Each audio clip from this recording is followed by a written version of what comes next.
सबसे पहले सभी विद्यार्थियों को नमस्कार और आदरणीय आईआरएस साहब अजय खड़े सर को मेरा प्रणाम। आज किसी कारणवश इंडियन पॉलिटी का लेक्चर नहीं हो पाएगा। इंडियन पॉलिटी का लेक्चर हम नेक्स्ट संडे से कंटिन्यू करेंगे। आज इन्वायरमेंट का लेक्चर होगा और पिछले बार जो मैंने इन्वायरमेंट में पढ़ाया था उसको हम थोड़ा सा रिवाइज कर लें। पिछले बार हमने पर्यावरणीय समस्याओं, ओजोन संरक्षण और पॉल्यूटेंट पर चर्चा की थी। पर्यावरणीय समस्याओं पर हमने ozone hole, pollution, acid rain के बारे में समझा था।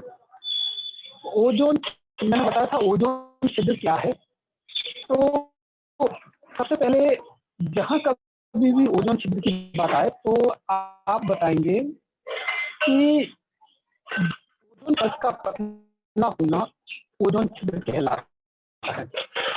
समताप मंडल में 15 से 30 किलोमीटर की ऊंचाई पर ओजोन परत पाई जाती है। ओजोन परत पतली होती जा रही है, उसे ओजोन होल कहते हैं। मैंने साथ में ये बताया था कि ओजोन को इकाई में नापते हैं तो उसकी यूनिट है डाल्टन यूनिट। फिर हमने चैपमैन साइकिल के बारे में चर्चा की थी। चैपमैन साइकिल का अर्थ है कि प्रकृति में ओजोन का निर्माण और ओजोन का विनाश साथ साथ चलता है, उसे हम चैपमैन साइकिल कहते हैं। ओजोन क्षरण के लिए जो जिम्मेदार गैस है वो है CFC, क्लोरोफ्लोरोकार्बन की हमने चर्चा की थी। हमने फिर चर्चा की थी कि ओजोन से क्या प्रभाव होंगे। फिर हम प्रबंधन के बारे में आए थे। प्रबंधन में हमने 3 सम्मेलन को पढ़ा था: वियना कन्वेंशन, मॉन्ट्रियल प्रोटोकॉल और किगाली प्रोटोकॉल। वियना कन्वेंशन में ये था कि 1970 के आसपास वर्ल्ड मेट्रोलॉजिकल ऑर्गेनाइजेशन तथा यूनाइटेड नेशन का ध्यान इस ओर गया कि ओजोन परत जो है समताप मंडल में पतली हो रही है। उसके बाद वियना कन्वेंशन आया। वियना कन्वेंशन में इस पर विचार किया गया। उसके बाद मॉन्ट्रियल प्रोटोकॉल आया 1987 में। मॉन्ट्रियल प्रोटोकॉल में ये कहा गया कि जो क्लोरोफ्लोरोकार्बन है CH3 के स्थान पर HFC गैस का प्रयोग, हाइड्रोफ्लोरोकार्बन गैस का प्रयोग किया जाए। 2016 में किगाली समझौता आया। किगाली समझौते में 3 ग्रुप बने। एक ग्रुप था विकसित कंट्री का, दूसरा ग्रुप था ट्रांजिशन इकोनॉमी, मतलब संक्रमणीय अर्थव्यवस्था, ऐसी अर्थव्यवस्था जो अभी विकासशील है पर विकसित होने की कगार पर है। और तीसरा ग्रुप था डेवलपिंग कंट्रीज का। तीनों के अलग अलग टारगेट हमने सौंपे थे तीनों को। उसके बाद हम पर्यावरणीय प्रदूषण पर आए थे। पर्यावरणीय प्रदूषण पर हमने फिर उसके पॉल्यूटेंट्स को देखा था, कौन कौन से प्रदूषक होते हैं। फिर हम प्राथमिक प्रदूषक, द्वितीयक प्रदूषक, गुणात्मक प्रदूषक, मात्रात्मक प्रदूषक पर आए थे। फिर वायु प्रदूषण हमने शुरू किया था। वायु प्रदूषण में मैंने बताया था कि विश्व में प्रतिवर्ष लगभग 50 लाख लोग वायु प्रदूषण के कारण मौत के काल में समा जाते हैं, जिसमें से भारत में 13 लाख लोग हैं 50 लाख लोगों में से। उसके पश्चात हम वायु प्रदूषण के कारण पॉल्यूटेंट्स पर आए थे। वायु प्रदूषण के कारण में पर्टिकुलर मैटर्स की भूमिका क्या है और गैसेस की क्या भूमिका है, हमें इसके बारे में अब पढ़ना है। अब हम आज का लेक्चर शुरू कर रहे हैं। सबसे पहले लक्ष्मण जी से अनुरोध करूंगा कि वो PPT लगाएं। लक्ष्मण जी, आप PPT शेयर करें। आज हम जो सबसे पहला टॉपिक पढ़ेंगे फ्लाई ऐश के बारे में पढ़ेंगे। फ्लाई ऐश क्या होती है, कैसे बनती है और इसके प्रदूषण में क्या भूमिका होती है और इसका उपयोग क्या हो सकता है, आज हम उसको समझेंगे। थोड़ा नीचा कीजिए लक्ष्मण जी, ऊपर कीजिए।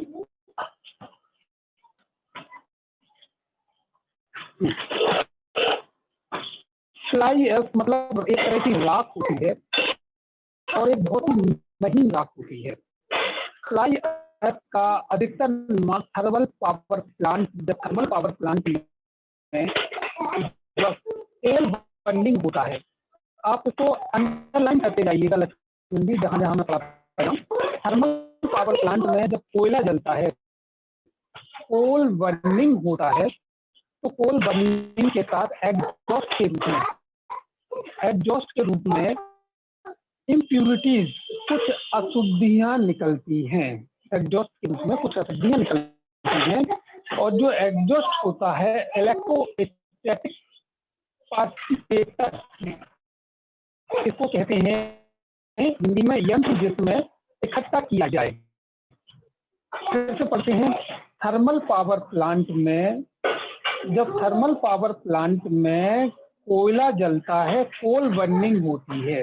इसको अंडरलाइन कीजिए, थर्मल पावर प्लांट कोल बर्निंग। जब कोयला जलता है तो एग्जॉस्ट के रूप में कुछ अशुद्धियां बाहर आती हैं। ये जो अशुद्धियां होती हैं उनको ही फ्लाई ऐश बोला जाता है। फिर से समझें, जब थर्मल पावर प्लांट में कोयले को जलाया जाता है, एग्जॉस्ट होता है। एग्जॉस्ट का अर्थ है यंत्र जिसमें इकट्ठा किया जाए। वह यंत्र जिसमें जो अशुद्धियों को इकट्ठा किया जाए, यानी कि वह यंत्र जिसमें बेकार चीजों को इकट्ठा किया जाए, उसको इलेक्ट्रोस्टैटिक प्रेसिपिटेटर बोलते हैं। इसको उस इम्प्यूरिटीज को इकट्ठा किया जाए, उसे फ्लाई ऐश बोलते हैं। जो ये इम्प्यूरिटी हैं, जो अशुद्धियां हैं, हमें कैडमियम के रूप में भी निकल सकती हैं। अंडरलाइन करते जाइए लक्ष्मण जी, कैडमियम के रूप में भी कैडमियम के रूप में निकल सकती है, लेड के रूप में निकल सकती हैं, पारा के रूप में निकल सकती है, कोबाल्ट के रूप में निकल सकती हैं और सिलिकॉन के रूप में निकल सकती हैं, फेल्सपार के रूप में निकल सकती हैं, क्ले के रूप में निकल सकती हैं, एक क्वार्ट्ज के रूप में निकल सकती हैं। इन सबको हम, किसी का माइक खुला है उसको बंद कीजिए लक्ष्मण जी।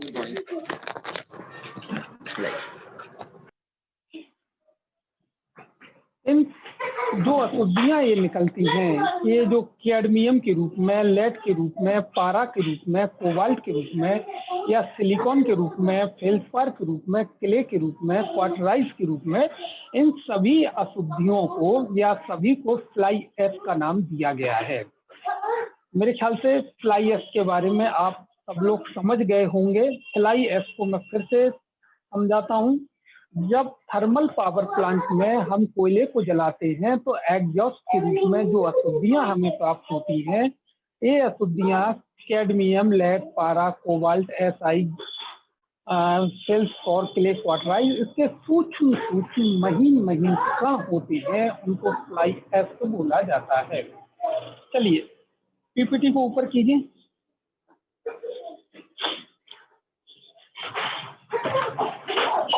देखिए, एक चित्र के माध्यम से मैंने समझाया है। एक थर्मल पावर प्लांट को बनाया है, वहां से जो गैसेस के रूप में ऊपर जो फिर एरो लगा हुआ है, आप इस एरो को बनाइए जरा लक्ष्मण जी। तो जो एरो बना हुआ है और जहां मैंने ESP लिखा है, इसका अर्थ होता है इलेक्ट्रोस्टैटिक पार्टिसिपेटर, यानी एग्जॉस्ट।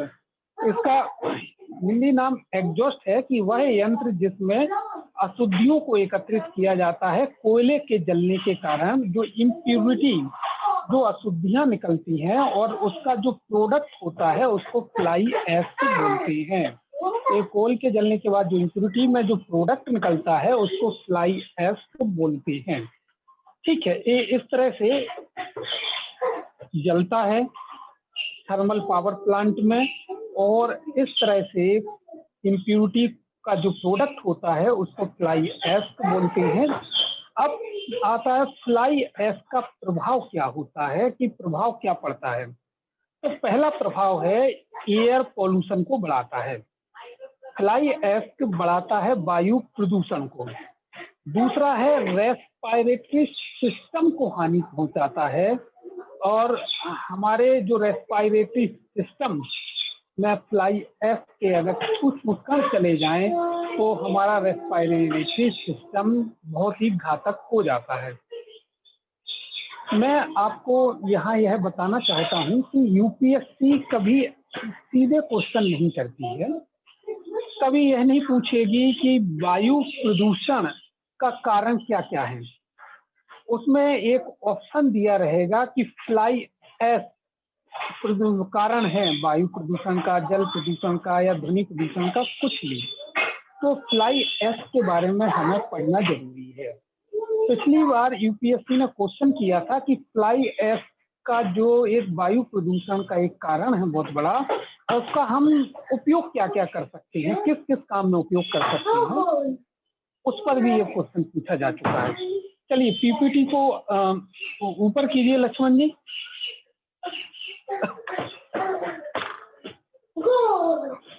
अब देखते हैं फ्लाई ऐश का प्रयोग, जो अच्छा प्रयोग कहाँ कहाँ हो रहा है। अब फ्लाई ऐश का जो अच्छा प्रयोग हो रहा है वो ईंट निर्माण, ब्रिक्स मेकिंग में हो रहा है। अब ईंट का जो निर्माण होता है वो फ्लाई ऐश की ईंटें निर्मित की जा रही हैं। दूसरा है सीमेंट इंडस्ट्रीज में, इसको टिक करते जाइए लक्ष्मण जी।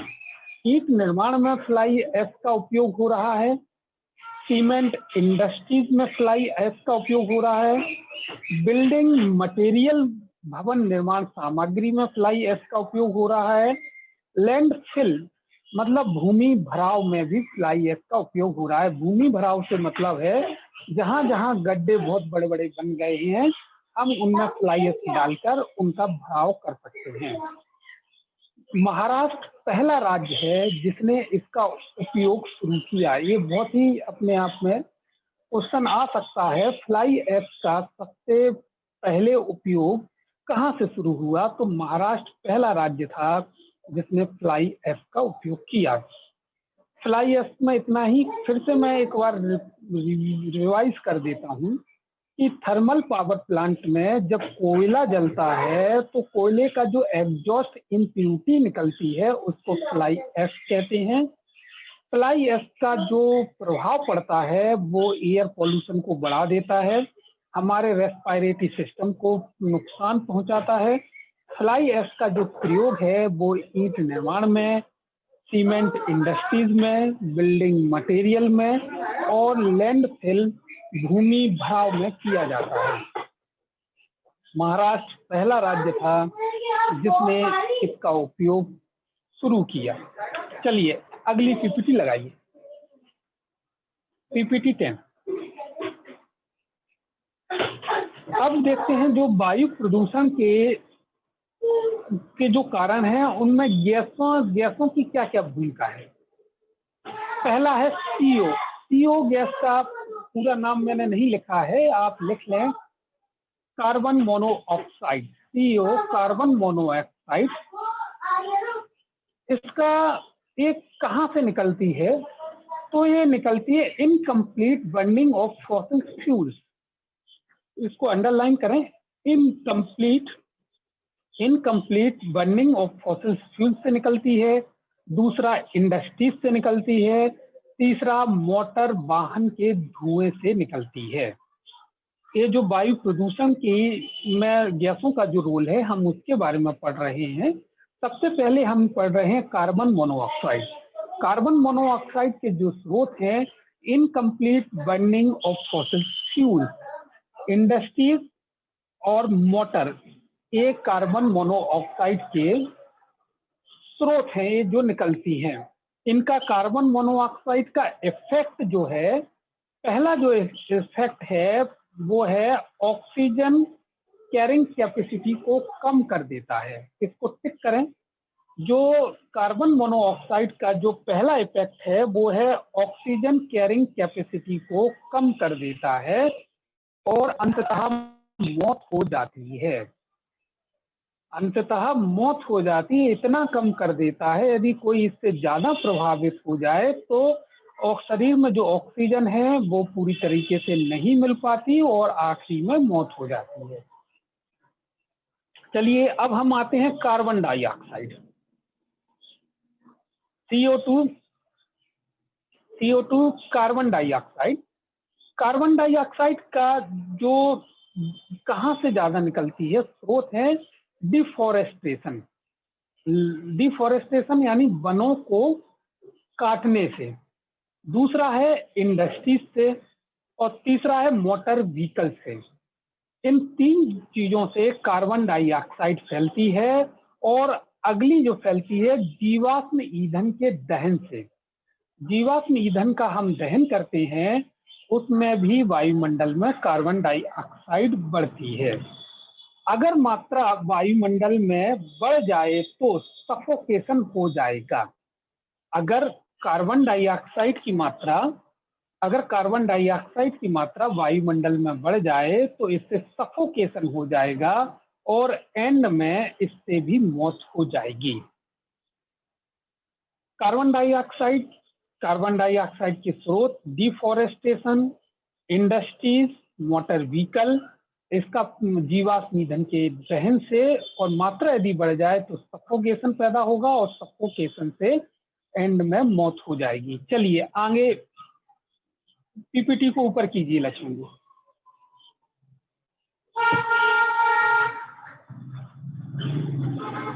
पीपीटी ऊपर कीजिए लक्ष्मण जी।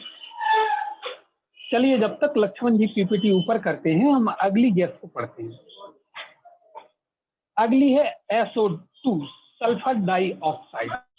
SO2 sulphur dioxide, sulphur dioxide का जो स्रोत है उसको देखिए, इंडस्ट्रीज। सल्फर डाइऑक्साइड इंडस्ट्रीज से निकलती है, धातु निष्कर्षण उद्योग से निकलती है, मेटल एक्सट्रैक्शन से निकलती है, जहां धातु उद्योग हैं वहां से इसका विशेष रूप से यह स्रावित होती है। ऑयल रिफाइनरी से निकलती है, जितनी भी ऑयल रिफाइनरी है उनसे SO2 गैस निकलती है, और मोटर व्हीकल से भी SO2 गैस निकलती है। आप लोगों की जानकारी के लिए बता दूं कि यूपीएससी अधिकतर क्वेश्चन ये पूछेगी, कोई भी गैस का नाम दे देगी और इसका स्रोत पूछेगी, या स्रोत का नाम दे देगी, पूछ लेगी कि भाई जीवाश्म ईंधन के दहन से कौन सी गैस निकलती है। तो आपको यह ध्यान रखना होगा कि एक SO2 गैस है जो जीवाश्म ईंधन के दहन से नहीं निकलती, इसका जरा ध्यान रखिएगा। SO2 गैस धातु निष्कर्षण, SO2 गैस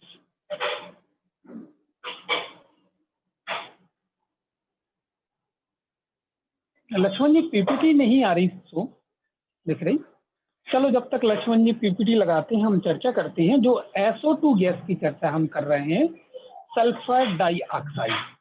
सल्फर डाइऑक्साइड जो गैस है वो इंडस्ट्रीज से निकलती है, और विशेष रूप से उन इंडस्ट्रीज से जहां धातु निष्कर्षण उद्योग, मेटल एक्सट्रैक्शन होता है, दूसरा ऑयल रिफाइनरी से यह निकलती है, और तीसरा है मोटर व्हीकल से निकलती है। मोटर व्हीकल से SO2 गैस का स्रावन होता है, और इससे जो बीमारी होती है वो बीमारी विशेष रूप से अस्थमा इससे होता है। अभी हम SO2 सल्फर डाइऑक्साइड गैस के बारे में पढ़ रहे थे। सल्फर डाइऑक्साइड गैस का जो स्रोत है धातु निष्कर्षण उद्योग है, मेटल एक्सट्रैक्शन है, ऑयल रिफाइनरी है, और मोटर व्हीकल्स है। इससे जो बीमारी होती है वो बीमारी अस्थमा होती है। सल्फर डाइऑक्साइड गैस की कमी से अस्थमा बीमारी हो जाती है, अधिकता से अस्थमा बीमारी हो जाती है। मैंने आपको यहाँ एक चीज ध्यान रखने योग्य बताई कि भाई SO2 गैस वह गैस है जो कि जैव ईंधन के अपूर्ण दहन से SO2 गैस नहीं निकलती है। इसका आप लोग ध्यान रखें। क्वेश्चन अक्सर पूछा जाता है कि जैव ईंधन के दहन से कौन सी गैस निकलती है, तो उसमें SO2 शामिल नहीं है। चलिए अगला आते हैं। NOx, इसको NO2 भी बोलते हैं, नाइट्रोजन ऑक्साइड, नाइट्रोजन ऑक्साइड। और जब NO2 लगा हो तो इसमें नाइट्रोजन डाइऑक्साइड बोलते हैं। चलिए, ये गैस का काम क्या है? NOx nitrogen oxide smiling gas, nitrogen dioxide smiling gas है। यह इंडस्ट्रीज से निकलती है, फॉसिल फ्यूल, यह फॉसिल फ्यूल से भी निकलती है, और व्हीकल, जो हम व्हीकल चलाते हैं उससे भी यह निकलती है। प्रॉब्लम, रेस्पायरी प्रॉब्लम, इससे अधिकतर रेस्पायरी प्रॉब्लम में इसकी महत्वपूर्ण भूमिका होती है। ठीक है। NOx नाइट्रोजन ऑक्साइड जो है नोस्टू स्माइलिंग गैस, हास्य गैस है, इंडस्ट्री से निकलती है, फॉसिल फ्यूल से हैं, और प्रभाव जो है वो रेस्पायरी सिस्टम को प्रभावित करती है। चलिए अगली पीपीटी लगाइए।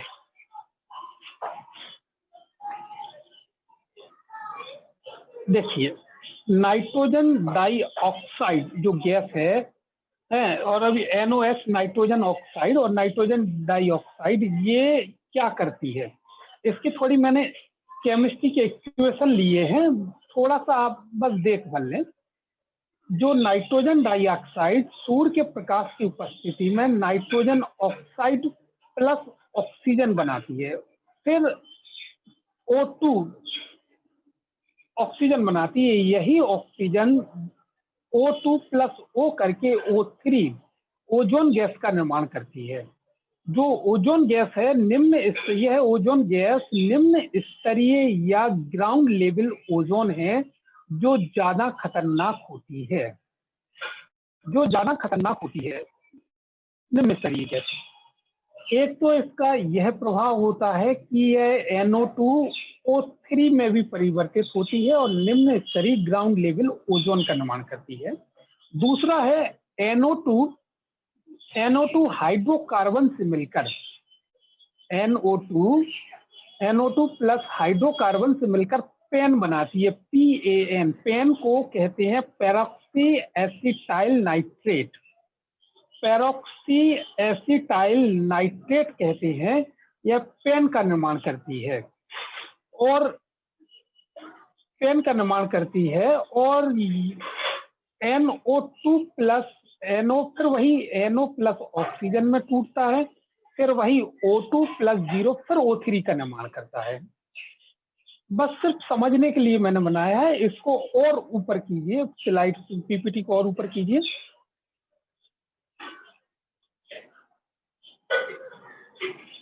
वही NO2 nitrous dioxide photochemical smoke PCS का निर्माण करती है। स्मोक प्लस फोग बराबर स्मोक, और स्मोक प्लस NO2 से बनता है PCS, फोटोकेमिकल स्मोक बनता है। और यही, और पीपीटी को ऊपर कीजिए।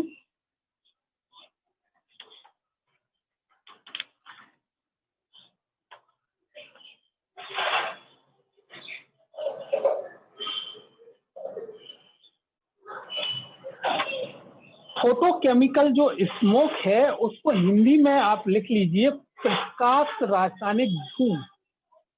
प्रकाश रासायनिक धूम, आप कृपया इसको लिख लें, प्रकाश रासायनिक धूम, फोटोकेमिकल स्मोक, प्रकाश रासायनिक धूम। मुझे लगता है लिख लिया होगा। यही फोटोकेमिकल स्मोक आगे ब्राउन हेज भी कहा जाता है, इसी का नाम ब्राउन हेज है, या इसे ABC एटम ब्राउन क्लाउड भी कहा जाता है, या इसका दूसरा नाम ABC एटम ब्राउन क्लाउड है।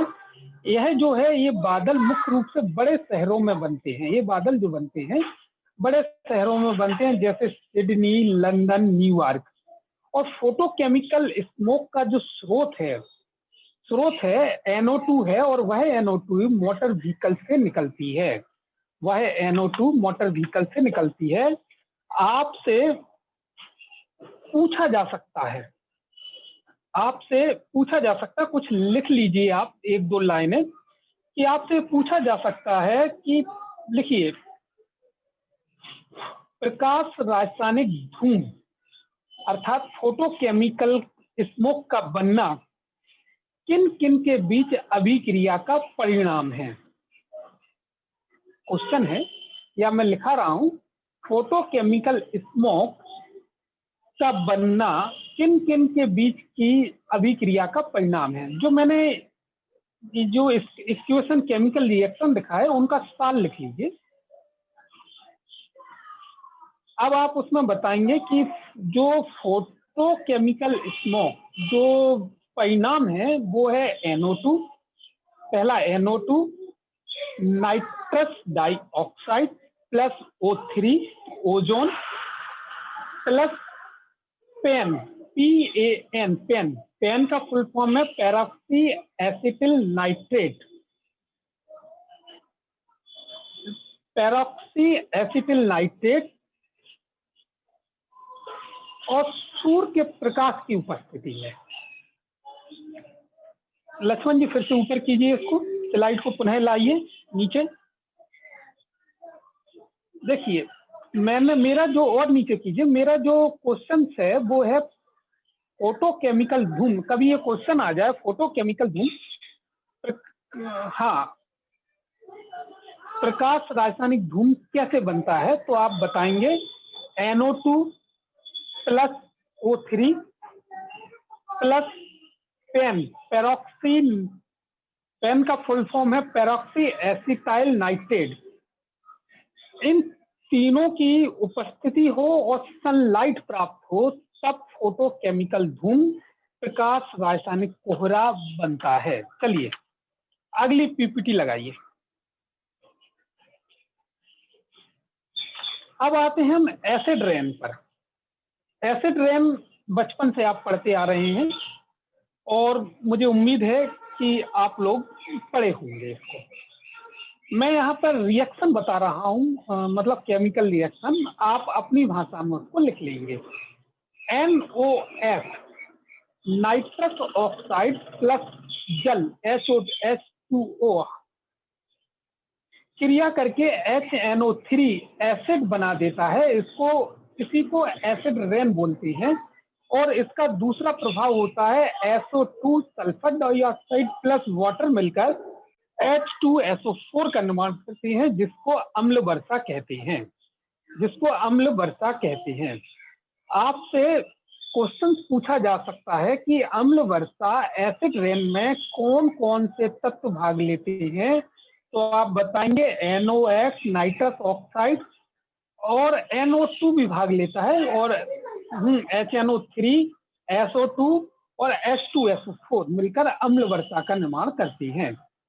अम्ल वर्षा आप बचपन से पढ़ते आ रहे हैं, मैं चाहता हूं आप अपनी भाषा में इसको लिख लें। अगला जो पॉल्यूटेंट्स है वो है NH3 अमोनिया।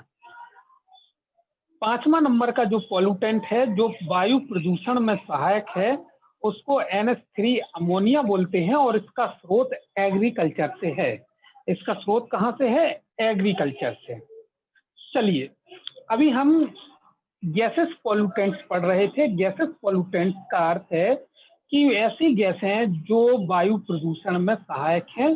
तो मैंने आपको सबसे पहली गैस कार्बन मोनोऑक्साइड CO को बताया, फिर मैंने कार्बन डाइऑक्साइड CO2 की चर्चा की, फिर मैंने SO2 सल्फर डाइऑक्साइड की चर्चा की, फिर मैंने NOx नाइट्रोजन ऑक्साइड की चर्चा की और फिर मैंने NH3 अमोनिया की चर्चा की।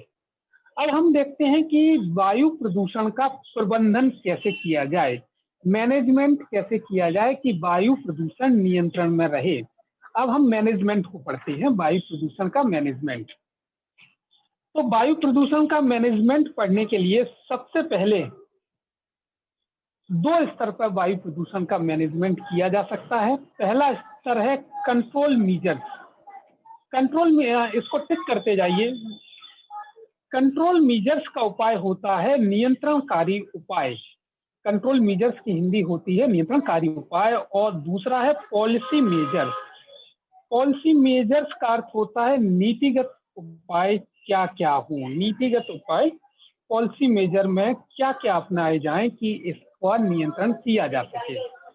पॉलिसी मेजर्स में जो उपाय अपनाए जाते हैं, CPCB, ये है CPCB central pollution council board है, जो केंद्र सरकार का है, सेंट्रल पोल्यूशन काउंसिल बोर्ड है। और दूसरा एक और होता है SBCB, state pollution council board.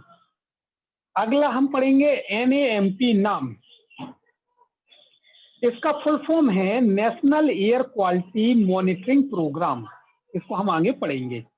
फिर अगला है NQI, इसका फुल फॉर्म है, या इसे NAI भी कहते हैं, इसका फुल फॉर्म है नेशनल एयर क्वालिटी इंडेक्स, स्वच्छ नेशनल एयर क्वालिटी इंडेक्स। और हम BS6 के बारे में पढ़ेंगे।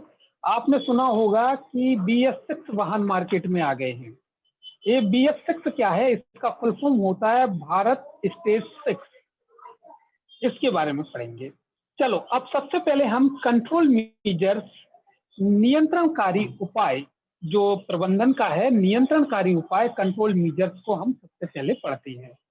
कंट्रोल मेजर्स में कुछ 3 उपाय हैं। पहला उपाय हम पढ़ते हैं modification of equipment. Modification of equipments अर्थात हम अपने जो यंत्र हैं, इक्विपमेंट्स हैं, उनको और अच्छा मॉडिफाई कर दें। अब मॉडिफाई कैसे करेंगे और बेहतर मॉडिफाई करने का तरीका क्या होगा? आपने देखा होगा स्टार रेटिंग, स्टार सिस्टम का प्रचलन है। जितने भी इलेक्ट्रिकल्स, इलेक्ट्रॉनिक्स या कोई भी हम उपक्रम लेते हैं, सॉरी यंत्र इक्विपमेंट लेते हैं, उसमें स्टार रेटिंग होती है। कहीं लिखा होता है 3 स्टार, कहीं 4 स्टार, कहीं 5 स्टार। प्रत्येक जब भी स्टार बढ़ता है तो पहले जो पूर्ववर्ती स्टार, जो 1 स्टार कोई चीज है और दूसरी स्टार आ गई है, तो ये मान के चलिए उसका मॉडिफाई वर्जन है। फिर तीसरा स्टार आया, वो भी मॉडिफाई वर्जन है, और अब 5 स्टार तक है। जैसे हम AC खरीदते हैं तो 5 स्टार की संज्ञा दी जाती है, अर्थात यह है अपने पूर्ववर्ती यंत्र से अधिक मॉडिफाई है। मॉडिफाई किस रूप में है? बिजली कम लगेगी, इस रूप में मॉडिफाई है। उसमें जो पार्ट्स लगे हैं, पार्ट्स अधिक अधिक साल चलने वाले लगे, इस रूप में मॉडिफाई है। अर्थात हम वायु प्रदूषण को नियंत्रण ऐसे करेंगे कि हम अपने यंत्रों को मॉडिफाई करेंगे। मॉडिफाई करेंगे जैसे कि अब हम AC की बात लें, AC में कोई 5 स्टार AC है तो पहले तो है बिजली की खपत कम करेगा। दूसरा, जो AC में जो पंखा बाहर की तरफ लगा होता है, वहाँ गर्मी जो हीट पैदा करता है वो थोड़ा कम हीट पैदा करेगा। हम अपने यंत्रों को मॉडिफाई कर लेंगे तो वायु प्रदूषण को रोका जा सकता, मतलब रोका तो नहीं जा सकता, कम करने में हम योगदान कर सकते हैं। दूसरा उपाय है रिपेयर करके। रिपेयर करके मतलब कोई, जैसे कोई हमारा यंत्र खराब हो गया है तो हम, चल तो रहा है परंतु उसमें लाइट अधिक लग रही है, उसकी मशीनरी गड़बड़ है, तो हम उसको फिर से पुनः रिपेयर करके फिर हम उस यंत्र का प्रयोग करें। एक तो ये ऑप्शन है कंट्रोल मेजर, नियंत्रणकारी उपाय के। दूसरा है मॉडिफिकेशन ऑफ प्रोसेस, यानी हम अपनी प्रोसेस को ऐसा करें और अधिक विकसित कर लें। एक नियंत्रणकारी उपाय है, जैसे कि एक उदाहरण के रूप में जब हम कोयला को थर्मल पावर प्लांट में जलाते हैं, कोयले को, तो जलाने के पहले हम कोयले को अच्छी तरह से वॉश कर लें। वॉश करना मतलब अच्छी तरह से उसे धो लें। तो एक उपाय वायु प्रदूषण को कम करने का ये भी है। मैंने आपको 2 उपाय पढ़ाए, एक है मॉडिफिकेशन ऑफ इक्विपमेंट, हम अपने यंत्रों को अधिक सक्षम यंत्र में परिवर्तित करें, और दूसरा है मॉडिफिकेशन ऑफ प्रोसेस। प्रोसेस को हम पहले से और बेहतर बनाएं, अर्थात मैंने इसको एक उदाहरण के रूप में समझाया कि अगर हम पावर प्लांट में कोयले या हम कोयले को जलाते हैं तो उसे पहले धोकर जलाएं, तो वह वायु प्रदूषण को कम करने में सहायक होगा। तीसरा जो उपाय है वायु प्रदूषण को कम करने में, वो उपाय है रिप्लेसमेंट ऑफ प्रोसेस। तीसरा जो उपाय है वो वायु प्रदूषण को कम करने का है। अगली PPT लगा दीजिए।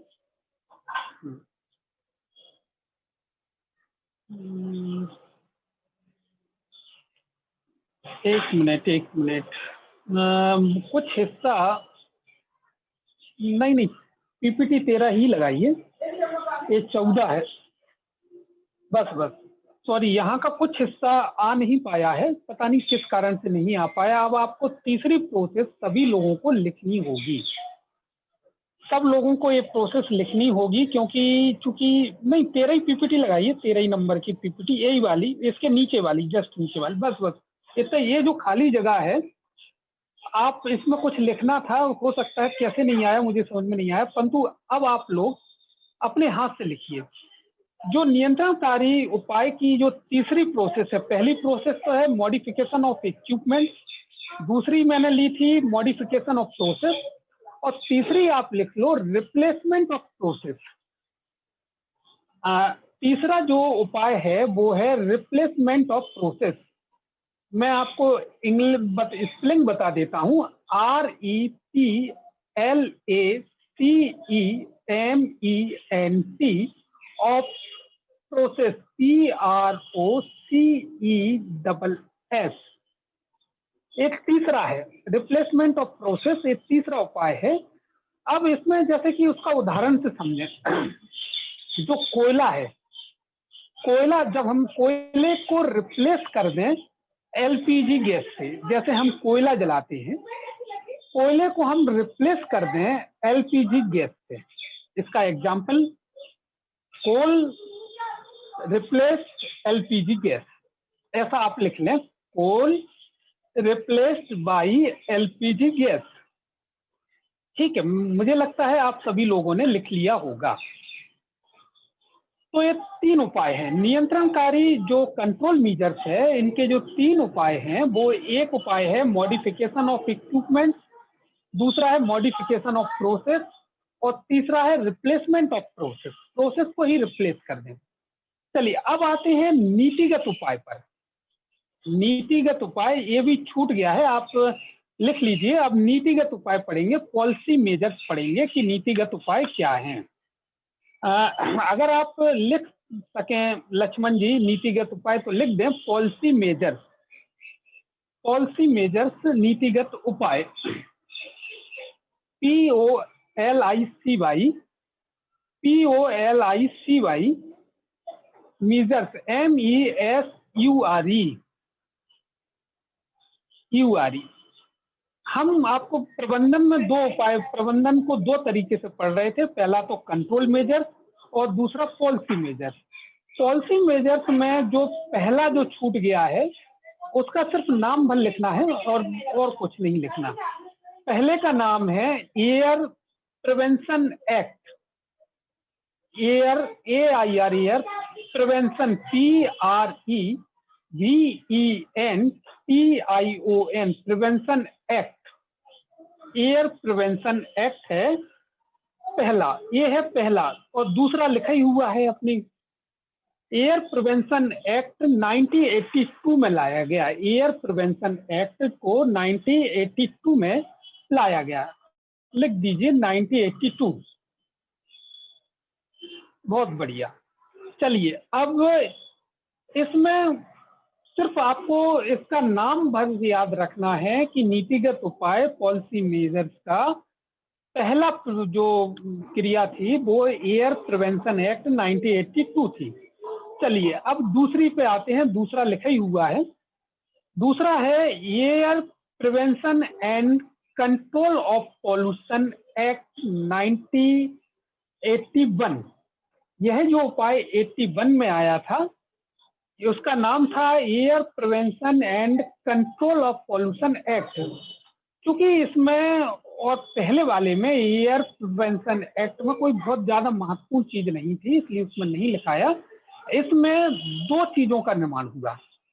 आप इसको थोड़ा सा आगे कीजिए पीपीटी को।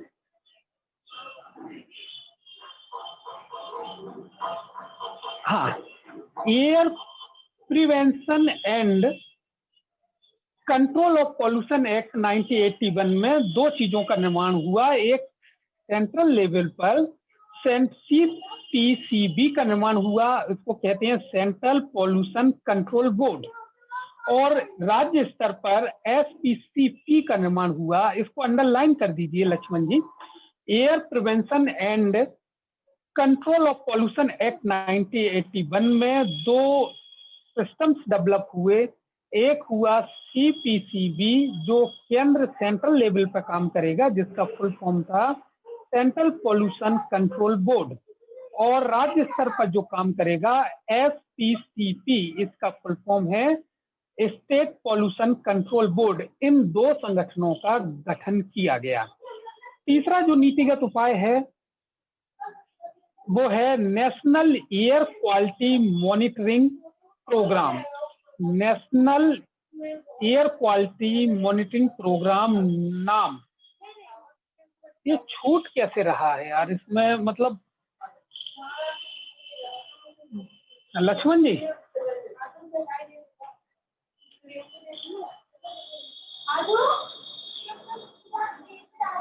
देखिए नेशनल जी air sir. Quality monitoring programme, यार ये छूट कैसे गया? मैंने तो सही भेजा था यार। नहीं, ये थोड़ा सा मैंने जल्दी में जरा हाँ पीपीटी बनाई थी ना, पीडीएफ नहीं थी ना। हाँ, हाँ, और वो नंबरिंग अच्छा ऊपर ऊपर नीचे हो गई थी, इसलिए मैंने पीपीटी बना ली, अपने पीडीएफ बना ली, लेकिन ये जल्दी में किया इसलिए होगा शायद। अच्छा। हाँ। तो चलिए मैं इसको समझाने की कोशिश करता हूँ। आप इसमें लिखेंगे सारे बच्चे, कुछ इसमें लिखेंगे भी। बा, नेशनल नहीं नहीं, बाकी अपन का बरोबर है। बाकी तो ठीक है। हाँ हाँ हाँ, चलो देखिए। चलो चलो इसको करते हैं। चलो तीसरी, national air quality monitoring programme NAMP, इसमें आप लिखते जाओ। जी जी। इस इसमें जो पूर्व में जो दो संगठन बने थे, इसको संगठन नहीं लिखना, सिर्फ आपको लिखना है सीपीसीबी प्लस एसपीसीबी। जो सेंट्रल का था CPCB, central pollution control board था, और स्टेट का जो एसपीसीबी जो पूर्व में बना था, आप लिख लें CPCB, CPCB plus SPCB, CPCB plus SPCB. इसका फुल फॉर्म ऊपर लिखा हुआ है, पहले पर मैं फिर से पढ़ देता हूँ। सीपीसीबी का है सेंट्रल पॉल्यूशन कंट्रोल बोर्ड, और एसपीसीबी का है स्टेट पॉल्यूशन कंट्रोल बोर्ड। यह यथावत रहे नाम, यह यथावत रहे। और इसके तहत जो गैसों को शामिल किया गया, इसमें जो national air quality monitoring programme में जो गैसें शामिल थी, वो पहली गैस थी SO2। लिख दीजिए SO2। SO2 दूसरी गैस थी NO2। SO2 होती है sulphur dioxide plus NO2, nitrogen nitrous dioxide. और तीसरा था SPM, और चौथा था RSPM। SPM, FPM नहीं, SPM, SPM, और चौथा था RSPM,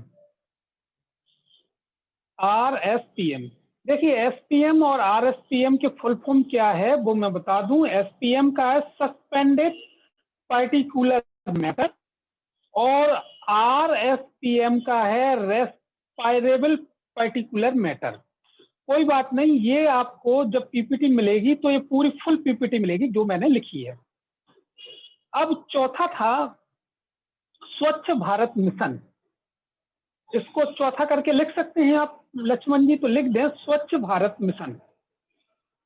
चौथा जो प्रोग्राम था नीतिगत उपाय का था स्वच्छ भारत मिशन। और स्वच्छ भारत मिशन में स्वच्छ भारत मिशन में एक नया प्रोग्राम लाया गया था, वो लाया था नेशनल एयर क्वालिटी इंडेक्स। चलो आप नेशनल, हाँ, स्वच्छ भारत मिशन लिखें। मिशन, हाँ, स्वच्छ भारत मिशन के अंतर्गत एक प्रोग्राम लाया गया, उसका नाम था नेशनल एयर क्वालिटी इंडेक्स। ये बहुत इंपॉर्टेंट है, नेशनल एयर क्वालिटी इंडेक्स। इसको लिख सकें तो लिख दें नेशनल एयर क्वालिटी इंडेक्स। हाँ बहुत बढ़िया, एयर भी नहीं है, बस air quality, QUALITY LITY quality index, INDEX। हाँ, जो नेशनल एयर क्वालिटी इंडेक्स है, इसके तहत कुल 8 गैसों को लिया गया। इसमें लिख दें कुल 8 गैसों को लिया गया, और वो जो 8 गैसें कौन कौन थी, मैं विद्यार्थियों से कहूंगा वो 8 गैसों के नाम लिखते जाएं। इसमें लिखें, इसके तहत कुल 8 गैसें ली गई, और 8 गैसों में सबसे पहली जो गैस थी, सबसे पहली गैस थी वो थी SO2। सारे स्टूडेंट लिखें, सल्फर डाइऑक्साइड। फर्स्ट गैस थी SO2 सल्फर डाइऑक्साइड, दूसरी थी NO2 नाइट्रस डाइऑक्साइड। पहली गैस थी सल्फर डाइऑक्साइड, दूसरी थी NO2 नाइट्रस डाइऑक्साइड, तीसरी थी PM2.5। विद्यार्थी लिखें PM2.5, चौथी है PM10, पांचवी है PB, और छठवां है O3, और O3 के कोष्टक में लिखें निम्न स्तरीय ओजोन। निम्न स्तरीय ओजोन। सातवां है कार्बन मोनोऑक्साइड CO, और आठवां है NH3 अमोनिया। लिख लिया होगा, मैं उम्मीद करता हूं। चौथा जो पॉलिसी नीतिगत उपाय में थी, स्वच्छ भारत मिशन शामिल था। इस स्वच्छ भारत मिशन के अंतर्गत नेशनल एयर क्वालिटी इंडेक्स को लिया गया। इसके तहत 8 प्रदूषक पॉल्यूटेंट को शामिल किया गया, जिसमें सबसे पहला है SO2 सल्फर डाइऑक्साइड, दूसरा है NO2 नाइट्रस डाइऑक्साइड, तीसरा है PM2.5, चौथा है PM10, पांचवा है PB, छठा है O3 निम्न स्तरीय ओजोन, सातवां है कार्बन मोनोऑक्साइड, आठवां है NH3 अमोनिया। ये जो 8 प्रदूषक हैं, उनमें से क्वेश्चन पूछा जाता है, और हमेशा पूछा जाता रहेगा, इसलिए इसको इम्पोर्टेंट माने। चलिए अगली PPT लगाइए।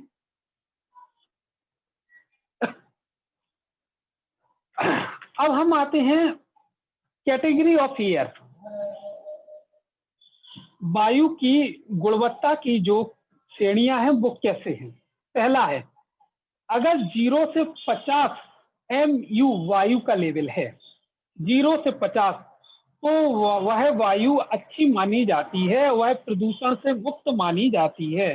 0 से 50 गुड मानी जाती है, और 51 से यदि 100 है तो यह सेटिस्फैक्ट्री मानी जाती है, यानी संतोषजनक वायु है, प्रदूषण नहीं है। अगर 101 से 200 MU लेवल है तो यह कम प्रदूषित वायु है। 101 से 200 है तो कम प्रदूषित वायु है, और यदि 201 से 300 का लेवल है तो पुअर खराब वायु है, अर्थात प्रदूषण वाली वायु है। और यदि 301 से 400 का लेवल है तो यह बहुत खराब वायु है, और यदि 401 से 500 का लेवल है तो यह खतरनाक वायु है, खतरनाक वायु प्रदूषण है। अब मैं बताऊं, दिल्ली में जो वर्तमान में वायु प्रदूषण है वो 500 से 550 तक मापा गया है। तब आप समझ लें कि दिल्ली के लोग कितने प्रदूषित माहौल में अपना जीवन यापन कर रहे हैं। चलिए अब हम एक छोटा सा टॉपिक लेते हैं, BS6 भारत स्टेज 6। BS6 आगे करिए PPT को।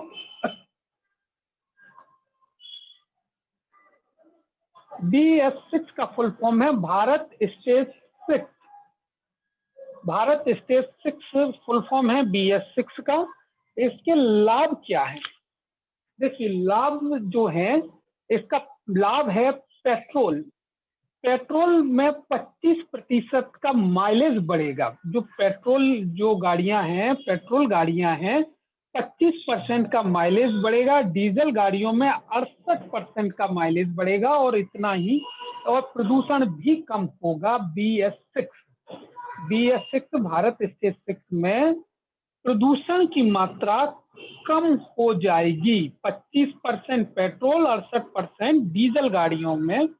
और BS ये बहुत ही बड़ा, हालांकि इसकी कीमत ज्यादा होगी गाड़ियों की, परंतु प्रदूषण की गुणवत्ता में, माइलेज में काफी बढ़ोतरी होगी। एक नोट है नीचे, नोट लगाया है मैंने नीचे, और इसके नीचे जाएं, ऊपर कीजिए पीपीटी, बस नोट है, ये नोट इंपोर्टेंट है। BS6 भारत स्टेज 6 के आ जाने से सबसे अधिक अच्छा प्रभाव डीजल वाहनों पर पड़ेगा। ये क्वेश्चन आ सकता है, कौन सबसे ज्यादा प्रभाव किस वाहन पर पड़ेगा, डीजल वाहन, पेट्रोल वाहन? तो डीजल वाहनों का प्रदूषण कम होगा BS6 के आने से। ठीक है, देखिए जो 25% माइलेज डीजल का बढ़ेगा, और पेट्रोल गाड़ियों का 25% माइलेज बढ़ना है, डीजल का 68% माइलेज बढ़ना है। अब हम एक अगला टॉपिक, छोटा सा टॉपिक है, पीपीटी 15 लगाइए, पीपीटी 15 पे आते हैं भाई। एक छोटा सा टॉपिक बचा है, इंडोर एयर पॉल्यूशन। अभी तो आपने आउटडोर एयर पॉल्यूशन मतलब बाहर जो वायु प्रदूषण है वो देखा होगा। हमारे घर में जो वायु प्रदूषण है वो कैसे होता है, हम इस पर चर्चा करते हैं। घर के अंदर प्रदूषण, और आज से ही उपाय शुरू कर दीजिए कि घर के अंदर प्रदूषण को कैसे कम किया जाए। देखो, घर के अंदर जो प्रदूषण फैलता है वो फर्निश पॉलिश से फैलता है। जब हम अपने फर्नीचर पर पॉलिश करते हैं, वो पॉलिश में जो पेंट यूज होता है वह घर के वायु प्रदूषण को प्रभावित करता है। दूसरा, कॉस्मेटिक आइटम्स, जितनी भी क्रीम है या कॉस्मेटिक पदार्थ हैं, वो भी घर के अंदर के वायु प्रदूषण को डिस्टरबेंस करते हैं। तीसरा है कोल, COAL, कोल मतलब कोयला। यदि हम कोयला जलाते हैं घर के अंदर तो भी वो हमारे प्रदूषण को फैलाता है।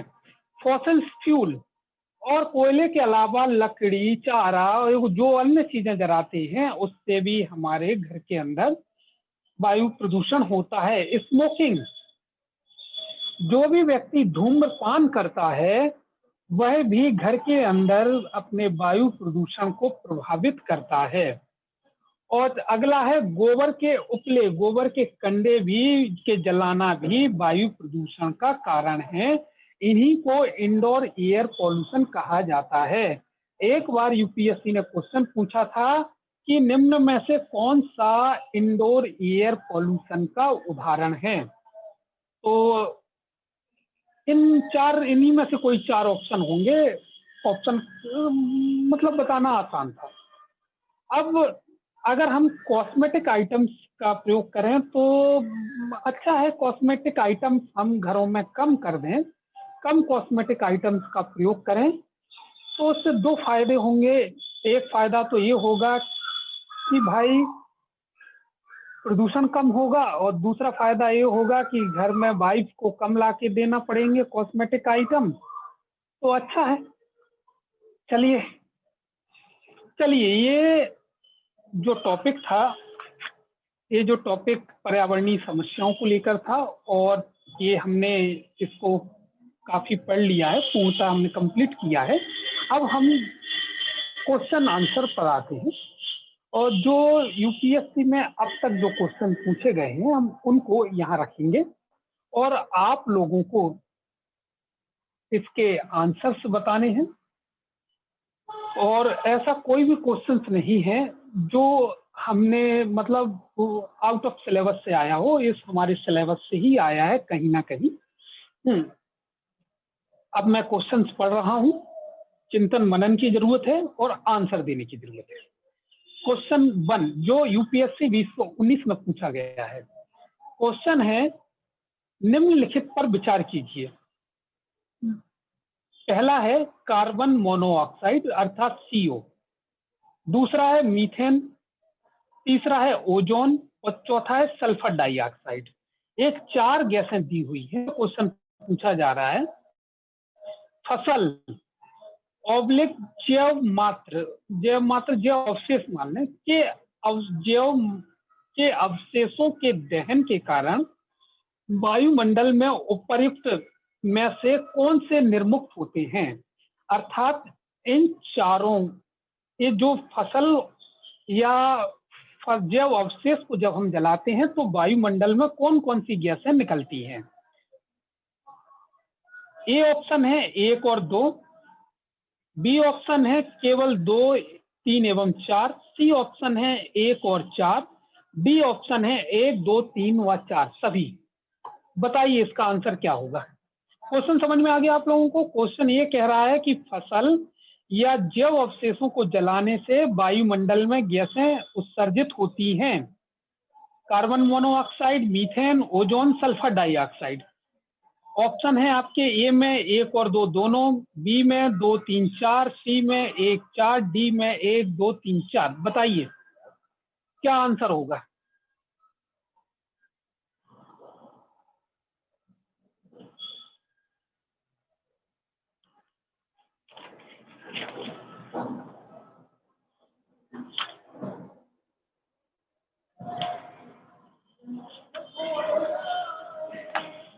ए, सी,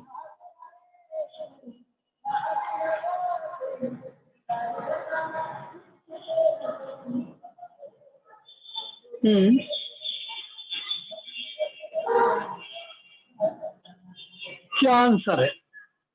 कार्बन मोनोऑक्साइड तो है ही, नो डाउट। मीथेन है ही, नो डाउट। ओजोन नुकसान हो गया ही, 3 डाउन, 1, 2, 3।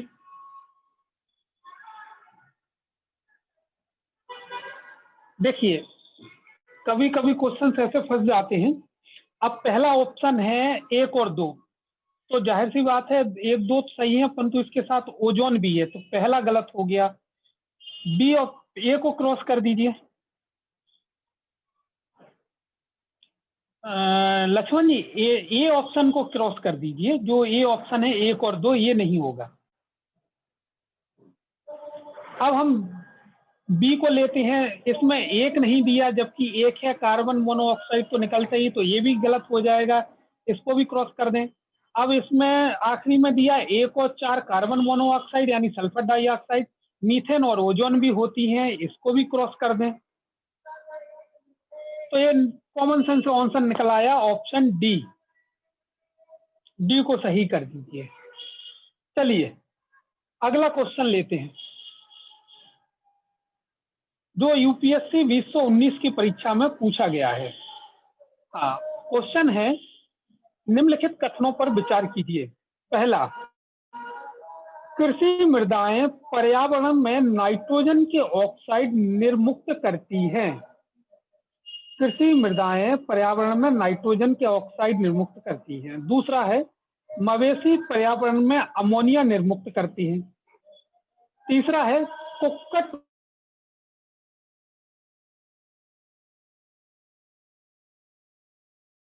पूछा गया है सत्य कथन है।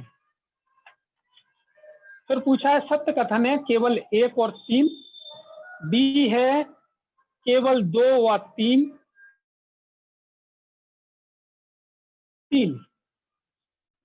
बताइए इसका आंसर क्या है। 3 कथन दिए हुए हैं। पहला दिया है कृषि मृदाएं पर्यावरण में नाइट्रोजन के ऑक्साइड निर्मुक्त करती हैं, मतलब नाइट्रोजन ऑक्साइड गैस को निर्मुक्त करती है, गैस को। दूसरा, मवेशी पर्यावरण में अमोनिया निर्मुक्त करती हैं, ये भी दिया है। तीसरा है, कुक्कुट उद्योग पर्यावरण में अभिक्रियाशील नाइट्रोजन यौगिक निर्मुक्त करती है। बताइए क्या है इसका आंसर।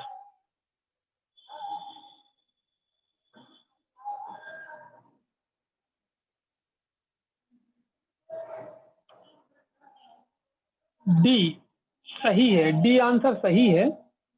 कृषि मृदाएं पर्यावरण में नाइट्रोजन के ऑक्साइड निर्मुक्त करती हैं, सही है। नाइट्रोजन के ऑक्साइड के साथ कृषि मृदाएं CO2 भी करती हैं जब हल चलाते हैं, इसका भी ध्यान रखिएगा। और मवेशी पर्यावरण में अमोनिया निर्मुक्त करते हैं, ये भी बात सही है। जब मवेशी जुगालू करते हैं तो NH3 निकलती है। कुक्कुट उद्योग में भी अमोनिया निकलती है, ये भी बात सही है। इसलिए आंसर होगा डी, 1, 2 व 3 तीनों सही है। चलिए अगला क्वेश्चन, आगे बढ़ाइए पीपीटी।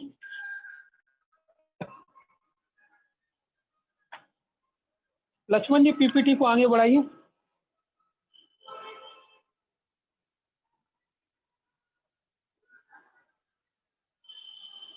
यह यूपीएससी 2016 की परीक्षा में पूछा गया है और अभी अभी हमने पढ़ा है। क्या है और मैंने आपको लिखवाया भी है, इसलिए इस क्वेश्चन का आंसर बड़े ध्यान से दीजिएगा।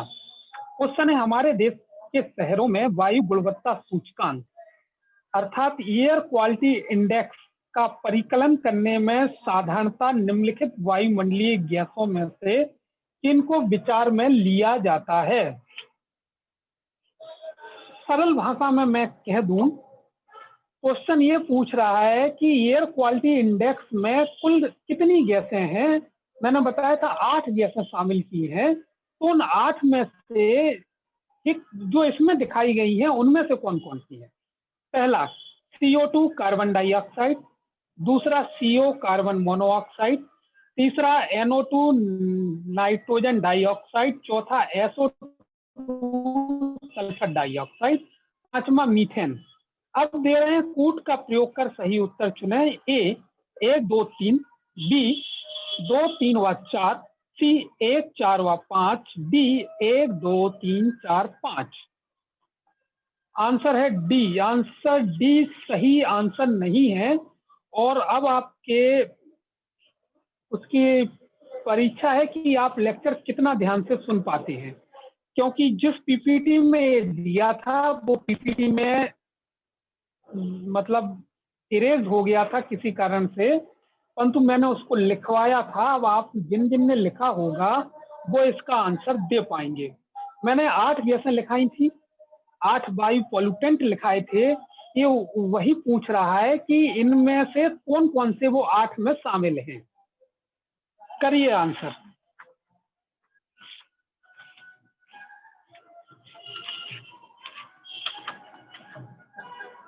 आंसर बी में है 2, 3 व 4। 2, 3 व 4।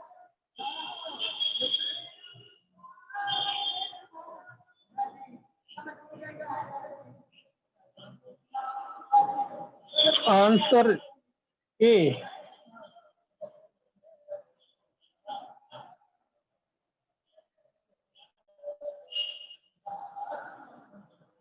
और दीजिए कोई दे रहा हो तो।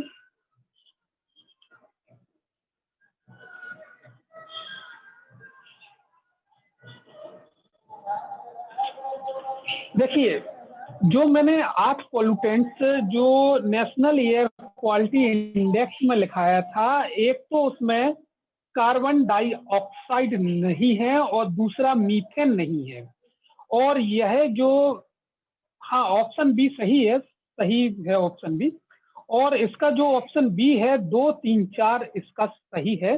अर्थात नेशनल एयर क्वालिटी इंडेक्स में कार्बन डाइऑक्साइड और मीथेन शामिल नहीं है, शामिल है carbon monoxide, nitrous dioxide, sulphur dioxide. चलिए अगला क्वेश्चन जो यूपीएससी 2014 में पूछा गया है। पीपीटी ऊपर कीजिए लक्ष्मण जी।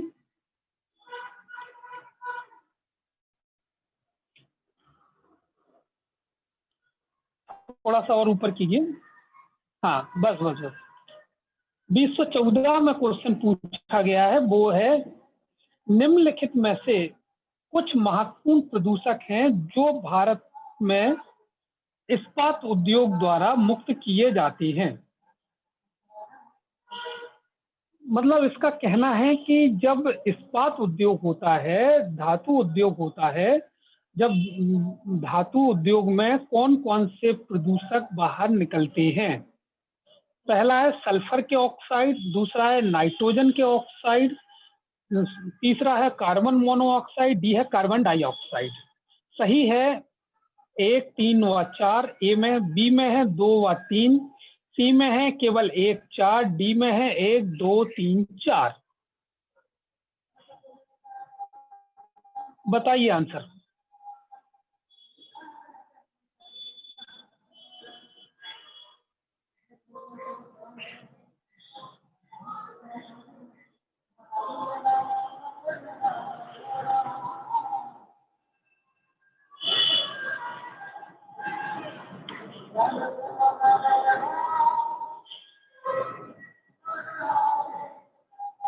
Answer D.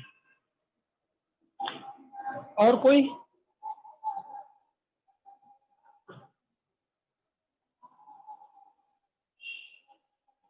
Answer D. वैसे कॉमन सेंस पर आधारित क्वेश्चन है।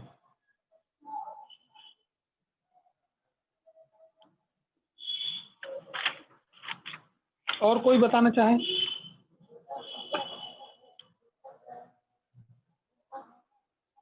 आंसर सी 1 और 4।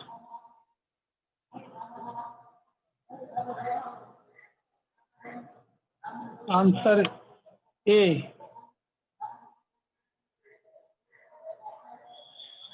चलिए इस पर हम डिस्कस करते हैं। देखिए,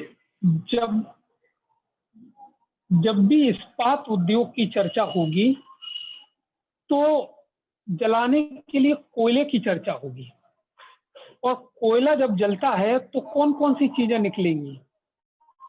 सल्फर डाइऑक्साइड निकलेगी ही, कार्बन डाइऑक्साइड निकलेगी ही, कार्बन मोनोऑक्साइड निकलेगी, नाइट्रोजन के ऑक्साइड निकलेंगे, इसके साथ लेड भी निकलेगा, पारा भी निकलेगा, कोबाल्ट भी निकलेगा, सिलिका भी निकलेगी, सल्फर भी निकलेगा, क्ले भी निकलेगा, क्वार्टराइज भी निकलेगा, और कैडमियम भी निकलेगा।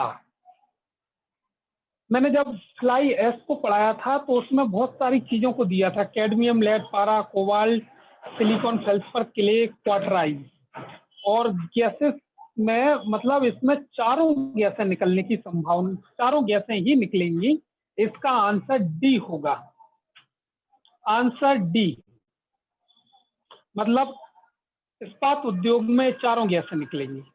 चलिए अगला क्वेश्चन हम लेते हैं, जो यूपीएससी 2012 की परीक्षा में पूछा गया है। क्वेश्चन है, प्रकाश रासायनिक धूम का बनना। देखो इस क्वेश्चन पे भी हम डिस्कस कर चुके हैं, अच्छा खासा डिस्कस करा है। प्रकाश रासायनिक धूम प्रकाश रासायनिक धूम का बनना किनके बीच अभिक्रिया का परिणाम होता है? प्रकाश रासायनिक धूम को फोटोकेमिकल स्मोक बोलते हैं इंग्लिश में। अब मैं पढ़ रहा हूं इक्वेशन। ए, NO2 nitrogen dioxide, O3 ozone तथा पेरोक्सी एसिटिल नाइट्रेट मतलब पेन के बीच सूर्य के प्रकाश की उपस्थिति में। दूसरा ऑप्शन है CO2 carbon dioxide, O2 oxygen तथा पेरोक्सी एसिटिल नाइट्रेट के बीच सूर्य के प्रकाश की उपस्थिति में। तीसरा है कार्बन मोनोऑक्साइड और कार्बन डाइऑक्साइड तथा नाइट्रोजन डाइऑक्साइड के बीच निम्न ताप पर। और चौथा है नाइट्रोजन डाइऑक्साइड NO2 के उच्च सांद्रण O3 तथा CO के बीच शाम के समय। बताइए। ऑप्शन बी CO2, O2 तथा पैरा। ऑप्शन ए, मेरे ख्याल से ऑप्शन ए सही है यार। इस पर तो अपन ने डिस्कस किया था काफी बार कि जो प्रकाश रासायनिक धूप की मैंने इक्वेशन से भी समझाया था कि NO2 plus ozone plus peroxy acetyl nitrate जो पेन बताया था कि सूर्य के प्रकाश की उपस्थिति में इसका परिणाम होता है। देखिए इसके ऑप्शन को हम ऐसे देख लें। देखिए जो चौथा ऑप्शन है शाम के समय, ये घटना तो हो ही नहीं सकती। डी ऑप्शन तो बिल्कुल ही गलत है। जहां सी ऑप्शन के है CO, CO2 और NO2 के बीच निम्न ताप पर, ए ऑप्शन भी गलत है, निम्न ताप पर नहीं होता, ताप ठीक ठाक होता है। बी ऑप्शन है CO2, O2 तथा पेरोक्सी एसिटिल नाइट्रेट के बीच सूर्य के प्रकाश की उपस्थिति में। तो जो बी ऑप्शन है ये गलत हो जाएगा कि NO2, और जो ए ऑप्शन है NO2, O3 और पेरोक्सी एसिटिल नाइट्रेट के बीच, ये सही होगा, ये आंसर, ये सही है। नहीं नहीं, ये गलत है, हाँ ये सही है, ये सही है, बाकी तीनों गलत है। चलिए अगला क्वेश्चन पर डिस्कस करते हैं हम, जो यूपीएससी 2011 में पूछा गया है।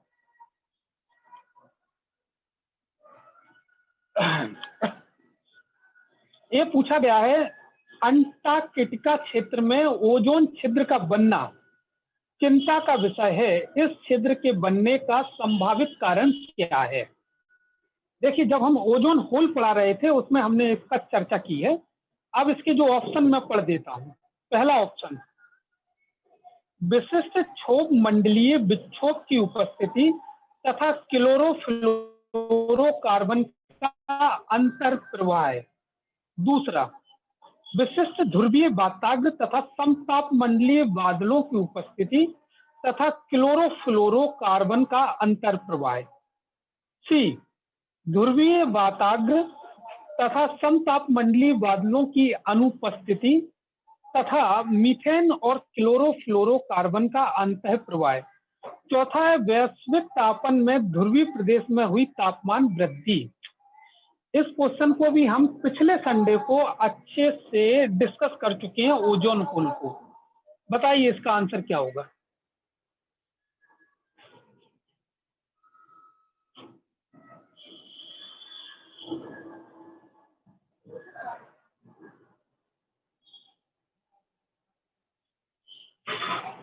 चलो मैं कुछ हिंट देता हूं आपको।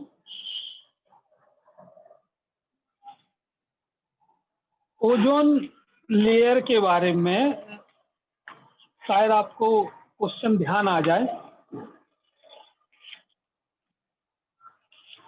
ओजोन लेयर जो बनती है समताप मंडल में बनती है, 15 से 35 किलोमीटर की ऊंचाई पर बनती है,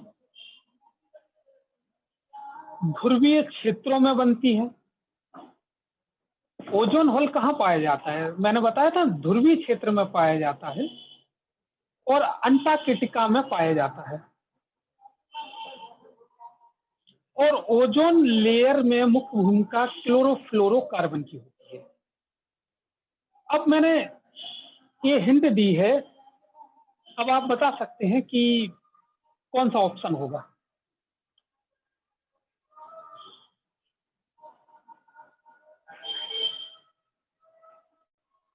बी आंसर सही है। एक हिंट और देता हूं, यह ओजोन होल सर्दियों में होते हैं और पोलर स्ट्रेटोस्फेरिक क्लाउड में होते हैं। मतलब इसकी हिंदी होगी समताप मंडलीय बादलों की उपस्थिति। ध्रुवीय क्षेत्र हो, सर्दी हो, समताप मंडलीय बादलों की उपस्थिति हो, क्लोरोफ्लोरोकार्बन हो, तो अंटार्कटिका का क्षेत्र हो तो ओजोन लेयर बनेगी।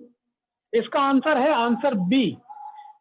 आप पिछला जो लेक्चर था जिसमें ओजोन के बारे में पढ़ाया था उसको फिर से पढ़िएगा, तब आप इसको क्लियर कर पाएंगे।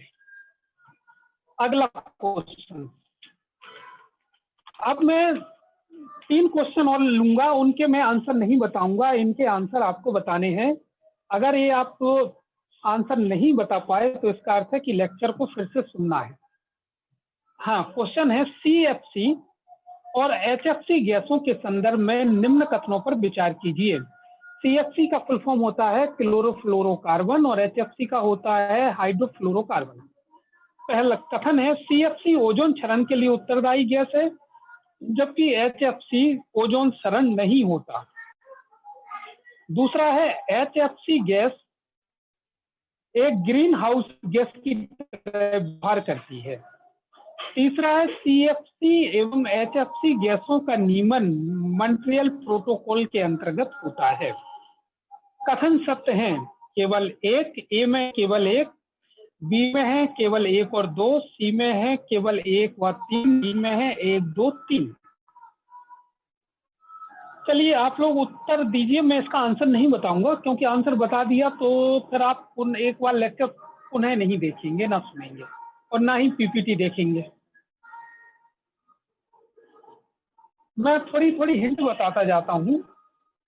जब मॉन्ट्रियल प्रोटोकॉल आया था तो मॉन्ट्रियल प्रोटोकॉल में CFC के स्थान पर HFC आया था, क्योंकि CFC ओजोन क्षरण के लिए जिम्मेदार गैस है और HFC टेम्परेचर बढ़ाने के लिए जिम्मेदार गैस है। एक हिंट तो ये दे दी मैंने आपको। दूसरी हिंट ये है कि CFC और CFC का जो कंट्रोल बॉडी है वो मॉन्ट्रियल प्रोटोकॉल के तहत है, परंतु HFC मॉन्ट्रियल प्रोटोकॉल के तहत नहीं है, UNFCCC के माध्यम से है। अब शायद कर पाए। क्या ऑप्शन हो सकता है इसका?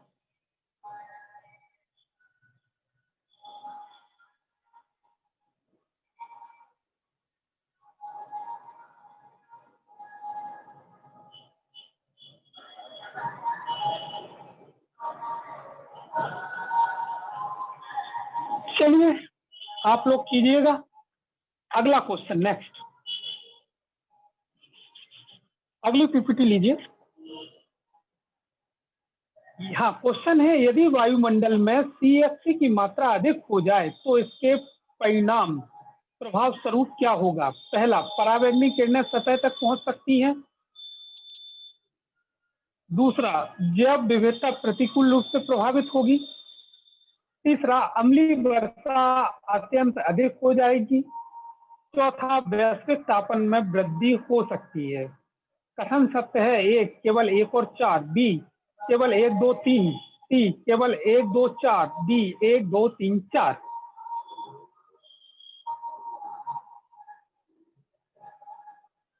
चलिए इसको भी आपको करना है, और नहीं आए तो आज का लेक्चर और पिछला लेक्चर आपको देखना है। कोशिश कर रहे हैं व्यक्ति, ठीक है। चलिए अगला क्वेश्चन।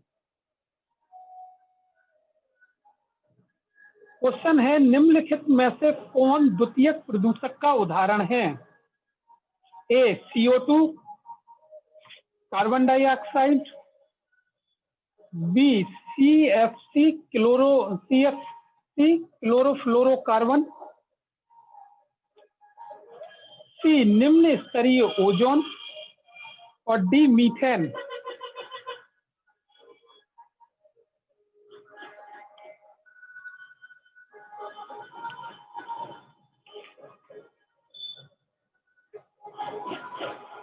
चलिए, ये जो 3 क्वेश्चंस हैं उन्हें आपको ही करना है, मैं नहीं बताऊंगा इनके आंसर। पीपीटी को हटा दीजिए लक्ष्मण जी।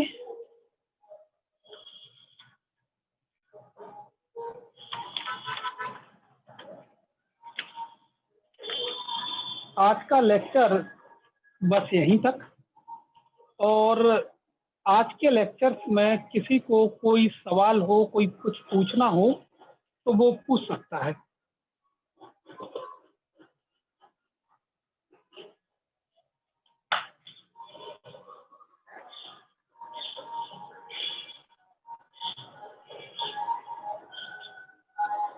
ठीक है लक्ष्मण जी, फिर इसको समाप्त करें।